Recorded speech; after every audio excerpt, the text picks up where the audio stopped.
Okay guys, welcome to my YouTube channel, and today we'll actually be going to see how we can develop malware. Okay, so this is part one of the video and I will actually do it pretty quick. I'm only going to be showing you how you can actually do malware embedment or shellcode embedment, whereby we'll actually be able to go ahead and actually make some shellcode, okay, using Metasploit, and then we are going to embed it into another program, whereby we can not just embed in the bin file, you can also make your own exe malware, then turn it into a shellcode and then embed it into an executable program.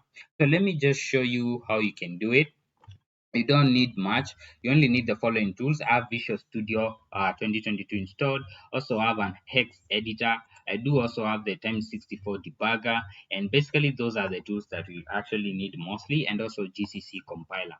So what I will do is that I will first actually go ahead and make a folder in my disk G, okay, known as malware developer. So let me first delete this folder, and then I will just make a new folder here. You just hit new folder and do malware, and I will actually name it malware development or malware dev. So I've named it malware dev.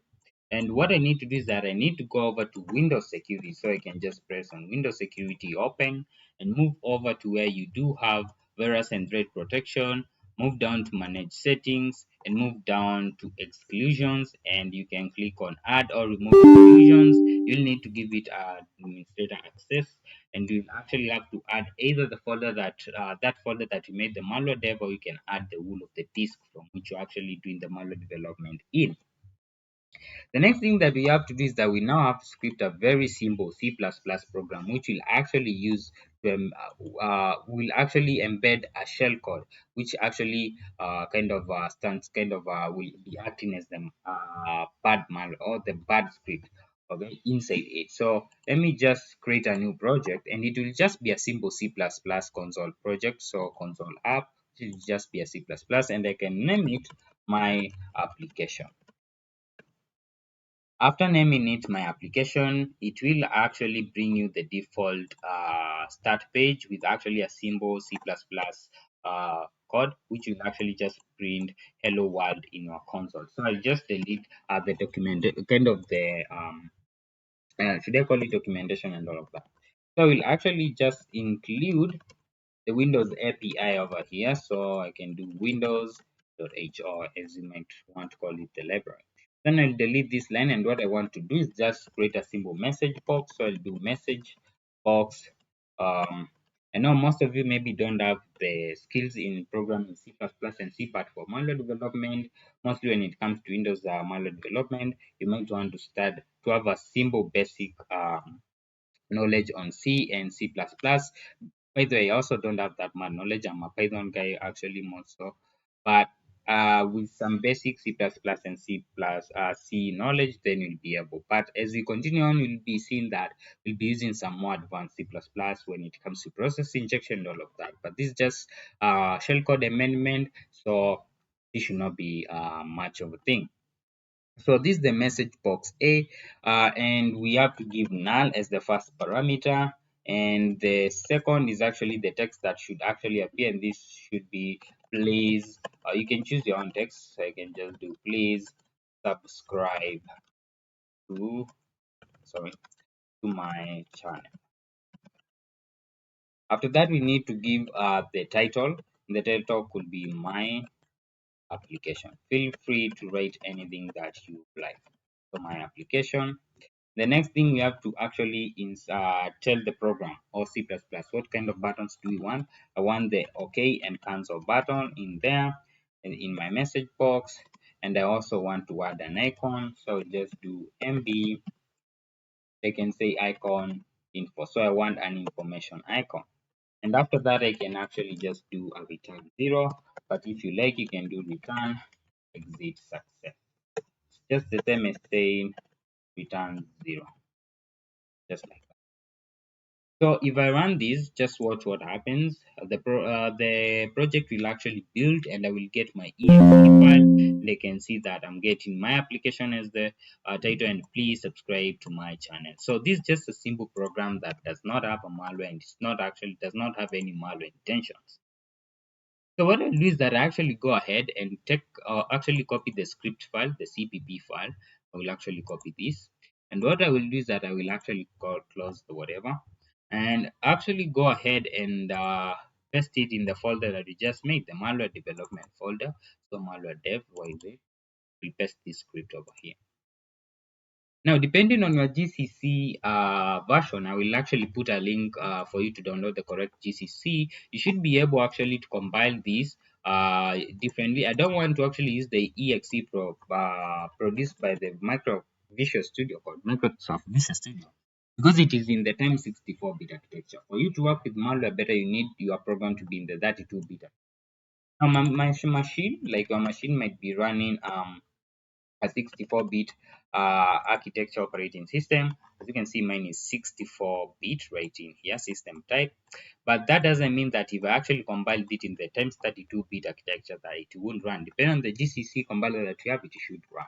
So if I do a do, we should see my file. And what I can do is G++ because I'm compiling C++ file, not a C+, not a C file. I'll do tag M32. Okay, sorry, not equal. Tag M32 just to tell G++ that I want to compile this file in the 32-bit architecture. I'll give the name of the file, my application.cpp, and then tag O for the output, which should be my application.exe. Hit end on that. It will take some time, and as you can see, actually I've got my application.exe, but this time it is in 32-bit. So it still runs perfectly in my machine, which is a 60. So I can now delete this, my application script, and now work with this. Now I also need actually to have a bin file or kind of the shellcode.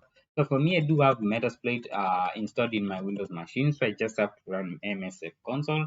The way you can do that, I'll also put a link into which you can download Metasploit, the MSI installer file. After you do that, you just have to go ahead and add it into the environmental variable path. And if maybe you have a problem with that, I can make a video now. You can actually download some Linux tools on Windows. So, though it will not give you the desired speeds like the same in the Linux operating system machine, Metasploit on the Windows machine will be kind of slower. Okay, it will kind of act slower and sluggish, but it will still give you what you are patient. But if you are working with time, it's not a perfect way to go. So what I need to do is I will need to use the payload Windows exec. I will do the show options thing, and then I will actually set the command that I want to run to be just a calc .exe. It's just a simple shellcode. I'll also set the uh, exit function to be the red instead of process. So I can do show options, and when I do the options, I can see that we have CMD, actually the command that has been set to calculator.cxe and the exit function there. Now this is just like coming over here and running calc.exe and open it, and then I have a calculator, but this time I will actually be launching it using a file, which actually is a shellcode. In real world situation, the shellcode that we actually generate, which is a calc, can actually be a reverse shell and all of that. In the next chapter, when we are doing process injection, we'll actually try and show you we can actually get a reverse shell metaparator by maybe doing process injection, actually embedding that shellcode in there, and also I can also try and do the embedding the shellcode app next time is it the whatever, because right now I don't have a virtual box data. So we can generate the raw format of this file, and we do that by the command generate tag f raw, and the output file should be calc.bin. Okay, so we want it in the bin format. Sorry about that. Hit enter, and as you can see, I've been told that it has been actually written. So if I do a diff, we can actually see the exe file in the calc.bin. So if I go ahead and actually open Xedit over here, which are actually, this is one of the tools that you need actually to do malware programming and development. If I actually open the calc.bin, you might actually see that it's just a simple shellcode, and down here there is a 00. Now I'll talk more on the 00 when we start working with this file, but right now I just want to talk more about this exe. So if I open the exe file, you can see this is larger compared to the calc.bin. As you can see, we have the initializer, which is mz. It is actually finding around 100% of the exe programs. We have this program cannot be run in DOS mode. You'll find that in many programs, but most importantly, you have this .txt, .data, .r, and all of that. So these are sections that make up the exe files. We have several sections, which is .text, .data. We have also .r data, also have .r source. Now I'll explain these in chapter 2, whereby we'll be doing process injection. But if you just want to have a shallow understanding of what these are sections found in an exe file, whereby different data is stored. The code that we wrote when we did message box, that code has actually been stored in the .text area of this section, or in the .text section of the exe file.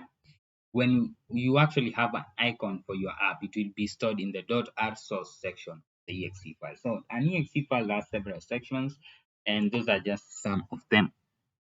So basically, this is how it looks. Now, the most important part is that when you look at this exe file, you can notice that there are some null bytes over here. Now, this is known as a code cave, and you can see that it's pretty large sometimes. It can appear in the middle of a program or even at the, but mostly when you are debugging an exe file, you'll actually find the code cave at the end of the program. Okay. Now, this is actually where hackers embed the shellcode inside the code cave, because there's nothing in there, so they can write their own code right in there. So this is actually where we should, inside the code cave is where we'll actually copy paste this, and then we will run it and then actually run our desired code. So let's go actually and start debugging our exe, so that we can actually, so let's debug this exe so that we can fix this calc.bin inside here, and when we actually click on this, it will run the calculator and also run our program.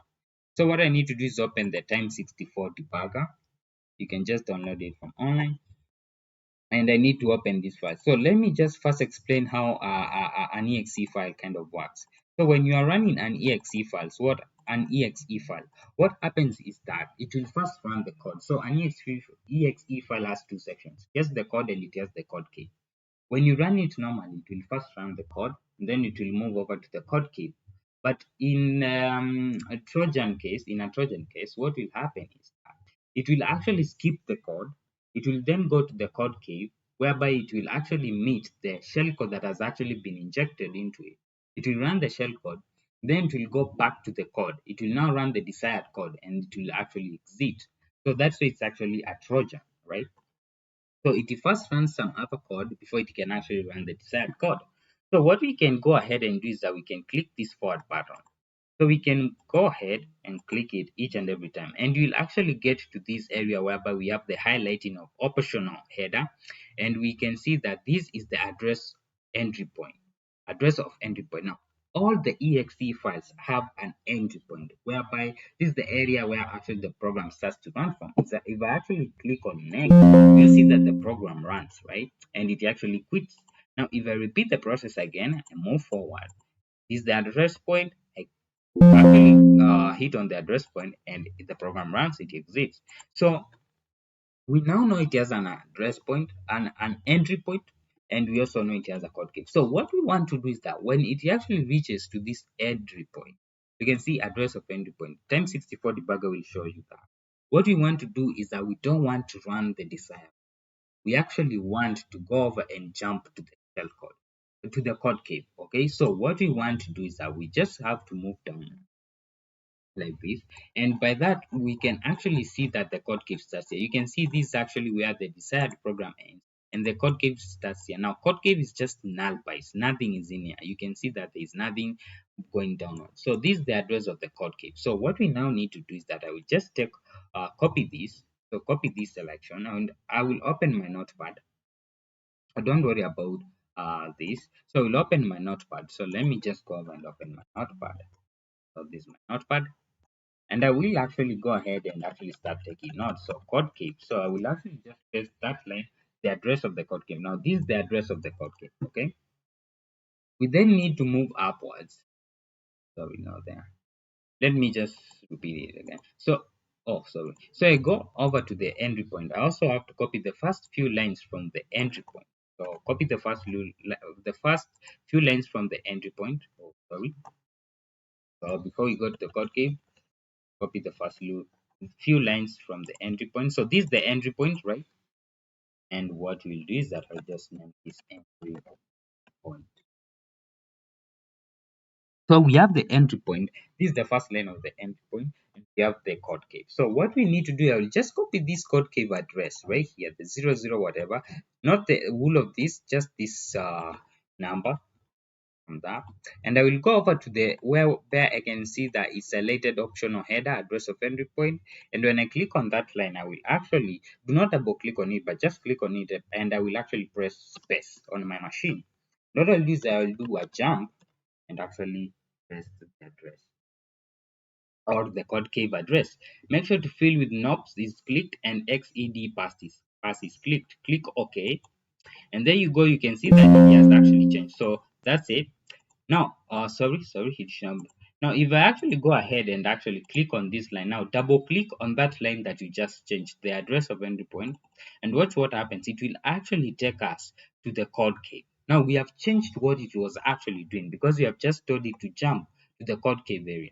After we get to the code cave, the first thing that we do is that we have to do the following. We have to do push edit, and in the next line, we need to go ahead and do push FD.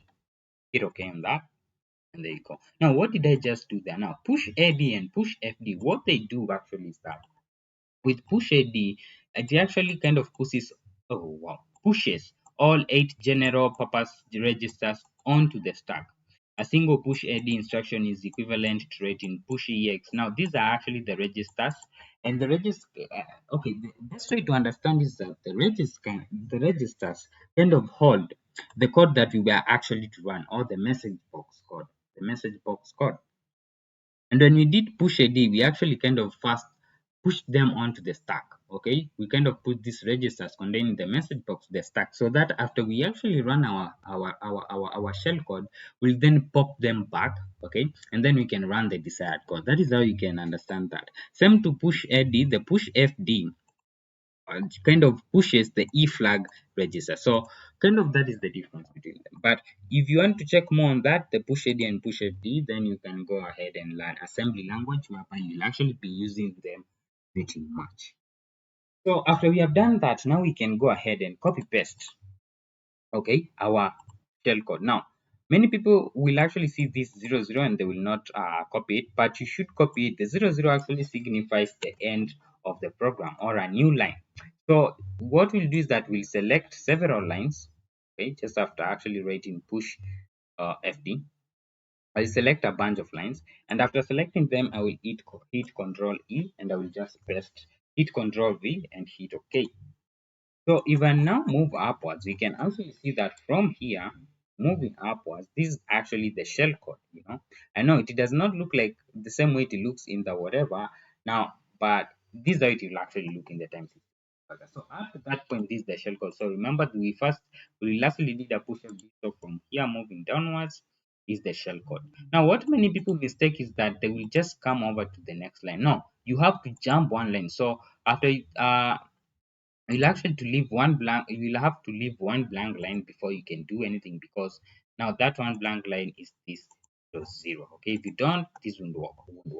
So after you have done that, you first keep one line and hit space. Okay, and you have to do pop FD. Now we have to pop FD, not pop AD first, but pop FD. Not pop AD first, but pop FD. Then we do pop AD. So we do it in the reverse way. We said push. We did push AD, then push FD. So we have to reverse that. So we do pop FD and then pop AD. We cannot say pop AD and then pop FD. No, but we just go reverse. So pop FD and pop AD. After we have done now, pop FD kind of what it does. Let me just show you. What PopAD does is that it actually just retrieved back the saved register, so the saved message box code, same to the PopAD. So what we now do next is that we go ahead and actually go to the address point. Remember, we took a note of the address point, and this was the instruction that was inside the address point. So we copy this instruction.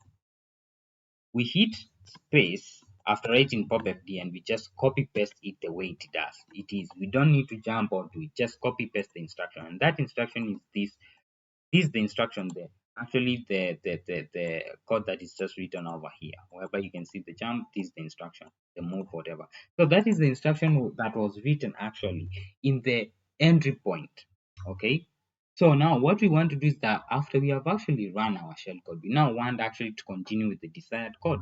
So we go ahead and do the move or the we copy paste the desired code or the code that was about to run or the instruction that was about to run. And the next thing that we do is that we go ahead and actually take the address of the second line after the entry point, and we just come over here and do jump, and we actually insert that address and okay, and that's it. Then what we can do is that we can patch that. So patch file. So my application patch or exe. Save.